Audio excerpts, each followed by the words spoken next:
Here's a question for you. How is it possible that a lure, famous for catching fish, works for literally everyone on the lake? Except you? You see them? The guy in the shanty next door is pulling up walleye after walleye on a jigging rap. Your buddy across the bay is slamming perch on a Shiver Minnow. But you're just sitting there, jigging away, feeling like you're using a bare hook. Today, we're talking about why your balanced jig is failing you. And I promise you, it's not because the fish in your spot are smarter. The truth is, there's a disconnect between what you think this lure does and what it actually does. And in this video, I'm going to expose the 20 reasons for that failure, including one massive mental mistake that almost everyone makes.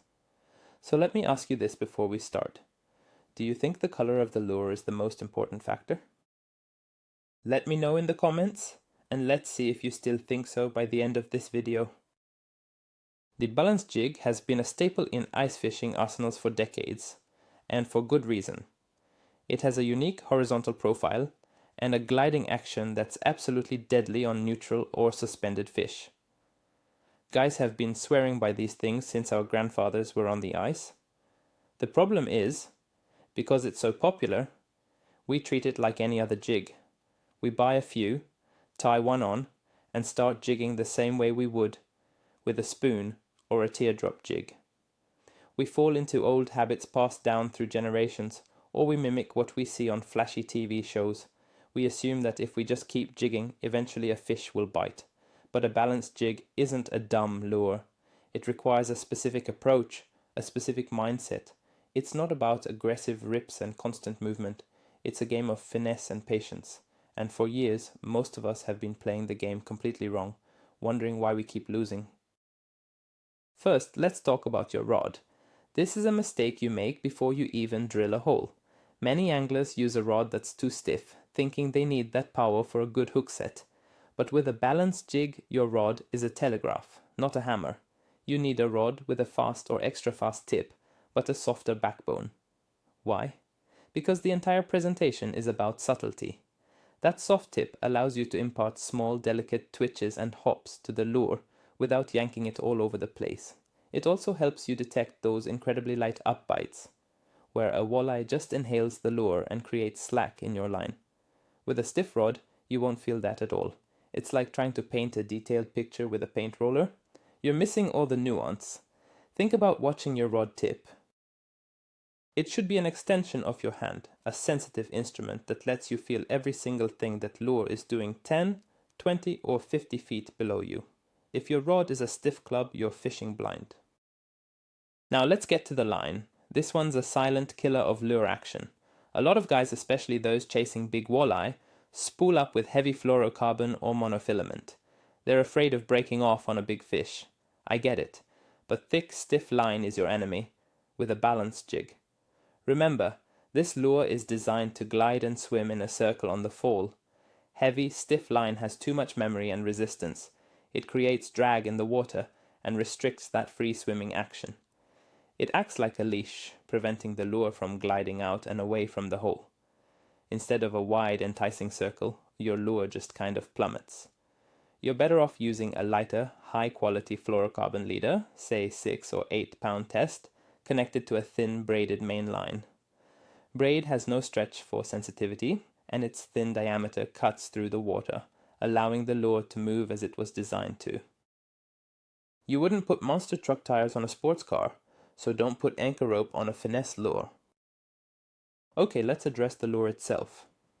We all walk into the tackle shop and see a wall of balanced jigs in 1,000 different colors and a dozen different sizes. It's paralyzing. So we do what everyone does. We buy the colors that look good to us, or the ones our buddy said worked last week. This is a huge trap. The mistake isn't picking the wrong color, it's believing there's one magic color. Fish don't see colors the same way we do. They see contrast and profile. In clear water, a more natural, subtle pattern like a perch or shiner is often best. In stained or murky water, you need something with high contrast. Think glow, fire tiger, or a bold chartreuse. The same goes for size. Using a massive number 9 size in a shallow pond full of small perch is a waste of time. You have to match the size of the local forage. Are the perch eating tiny shiners or big ciscos? Stop thinking about what color you like and start thinking about what profile is most visible and what size matches the dinner bell for the fish you're targeting. Let's zoom in on a tiny detail that makes a world of difference. Your knot. How many of you are tying your balance jig directly to your line with a standard clinch knot? Probably most of you. And you're strangling your lure. When you cinch a knot tight to the eyelet of a balance jig, you kill its pivot point. The lure can no longer rock and sway freely. It becomes rigid and unnatural. The best way to connect your line is with a loop knot, like a Rapala knot. This small loop gives the lure complete freedom of movement. It can pivot, glide, and rock just like a real minnow. If you're not a fan of tying loop knots in the cold, the second best option is a small, high-quality snap swivel. Not a big, bulky one, but a tiny snap with no swivel attached. This also creates a free-swinging connection point. Go ahead and test it in a bucket of water or an aquarium. The difference in action between a tight knot and a loop knot is night and day. It's a 1% change that yields a 50% improvement. Building on that last point, let's talk about the snap swivel controversy. Some guys swear by them, others say they're lure-killing garbage. They're both right, because it depends on how you use them. The mistake is using a big, heavy, cheap snap swivel that comes in a pack of 50 for $2. These things are bulky. They add weight where it doesn't belong, and they can absolutely deaden the subtle action of a smaller balanced jig. Worse yet, the swivel part is often pointless for this presentation and just adds another potential failure point. However, a very small, lightweight snap, not the full swivel, can be a game changer, especially when you're changing lures frequently in the cold. It provides that free pivot point we just talked about. The key is to match the size of the snap to the size of the lure. On a tiny number 3 jigging rap for panfish, a snap is probably overkill. On a big number 9 for lake trout, a high-quality snap can save you time and frozen fingers without hurting the action. The rule is, if the hardware looks clunky and out of place on the lure, it probably is. Here it is, the single biggest, most common action-killing mistake in the entire world of balanced jig fishing. Your cadence is too aggressive. We've all seen it. The guy who looks like he's trying to start a lawnmower in his ice shanty. He's ripping that rod up 3-4 feet with a violent jerk, then letting it crash back down. It feels powerful. It feels like you're calling fish in from a mile away. But what you're actually doing is creating a chaotic, spinning, unnatural mess down below. A balance jig is a finesse tool. It's designed to glide. The upward snap is only there to give the lure momentum for its glide. It should be a crisp lift of about 12 to 24 inches, not a violent, shoulder-dislocating rip. Think of it like skipping a stone. You don't throw it as hard as you can. You give it a sharp, controlled flick to make it glide across the water. Your jigging motion should be the same.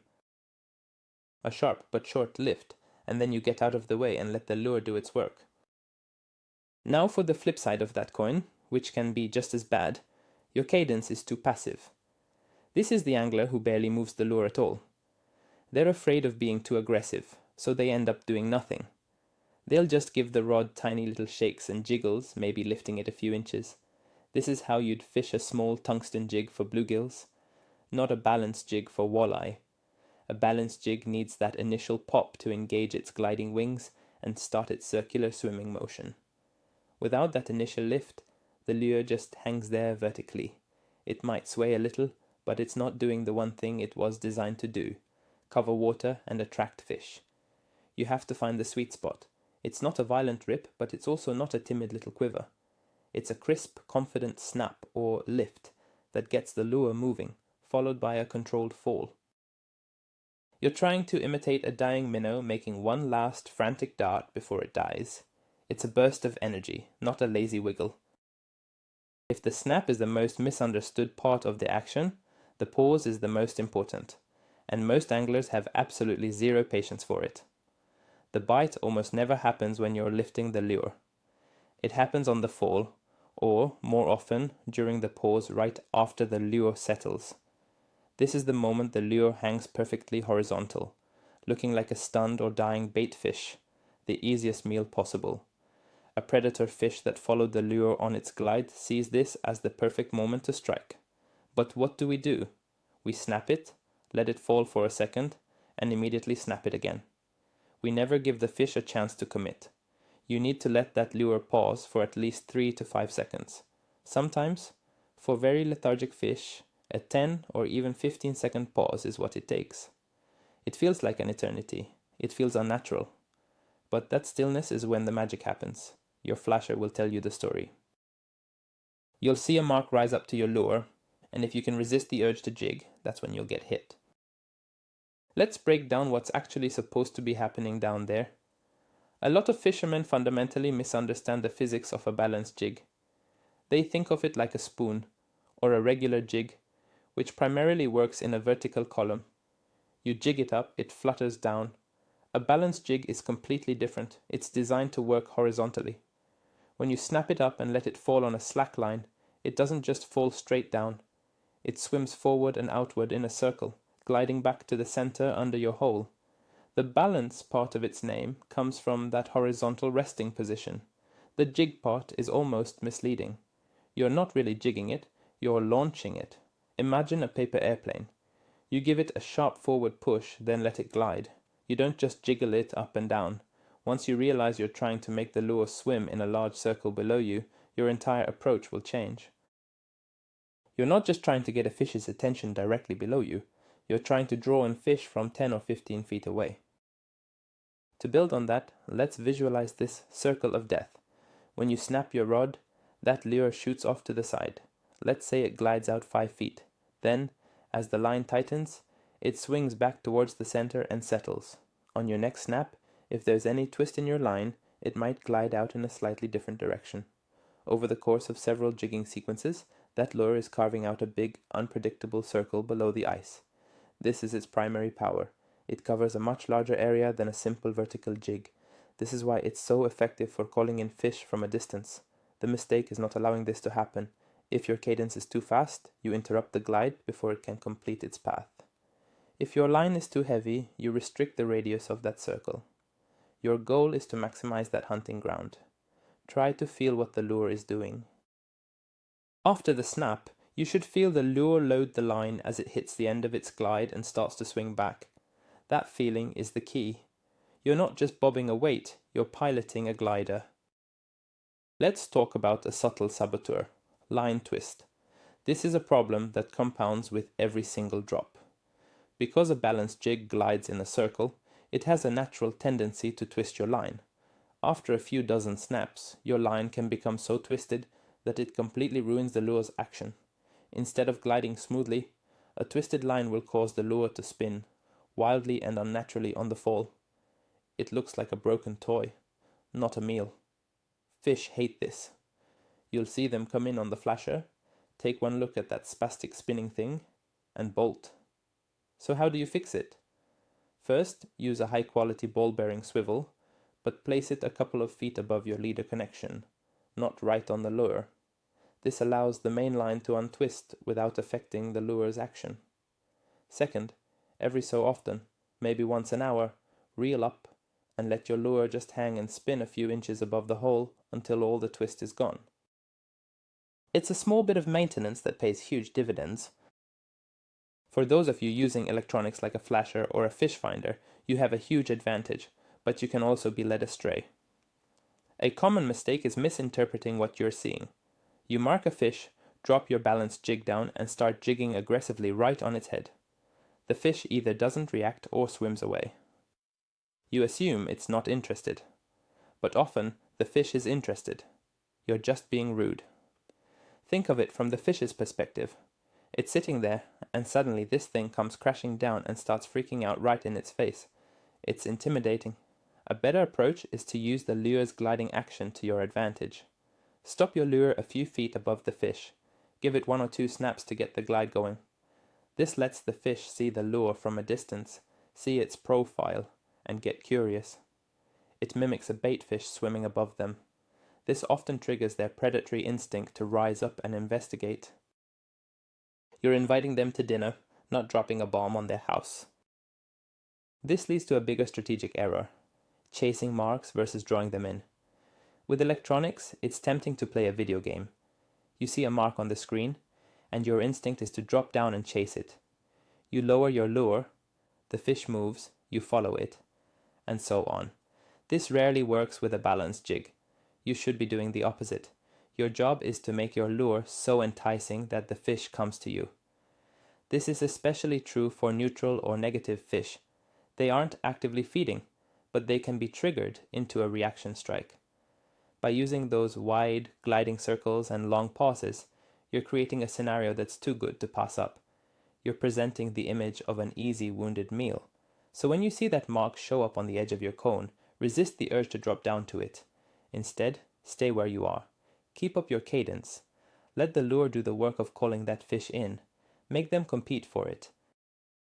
It's a total shift in mindset from being reactive to being proactive. Here's a simple one that gets overlooked all the time. You're completely ignoring the bottom. Many game fish, especially perch and walleye, spend a lot of time relating to the bottom, feeding on insects, crayfish or baitfish that hug the substrate. Anglers often drop their lure down, reel up a foot or two, and start jigging in the middle of the water column. They never give the bottom-hugging fish a chance. A killer technique with a balanced jig is to intentionally let it hit the bottom on the end of its glide. The resulting poof of sand or silt is a massive dinner bell. It imitates a frantic digging crayfish or a dying minnow flopping in the mud. It creates a visual disturbance that can pull fish in from a surprisingly long way off. So, try this. After your snap, let the lure glide and fall until you feel it tick the bottom.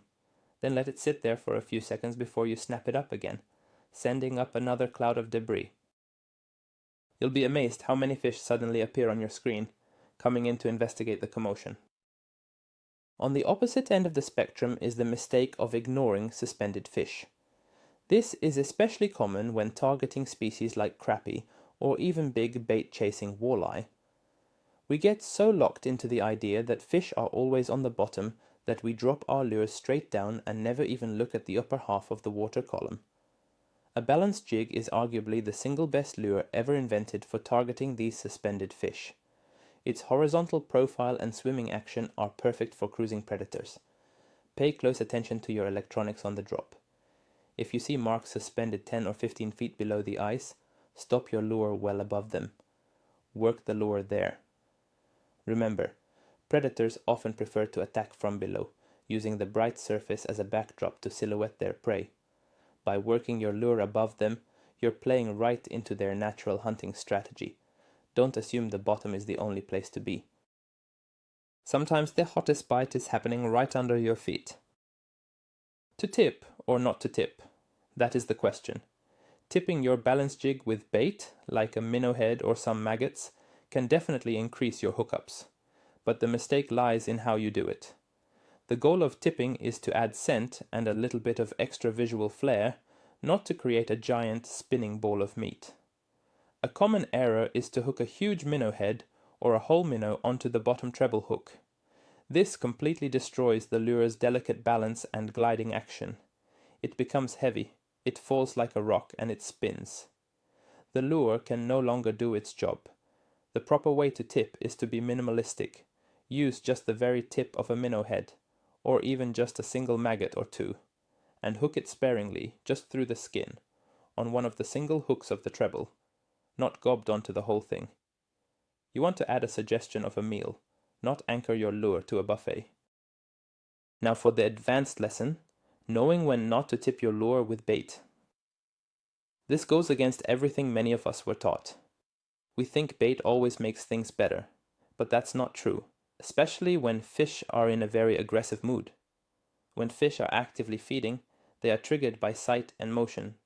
They see that gliding, darting lure, and they smash it out of pure reaction. Adding bait can sometimes slow the presentation down. More importantly, it can lead to short strikes. A fish might come in and just nip at the bait on the hook instead of inhaling the entire lure.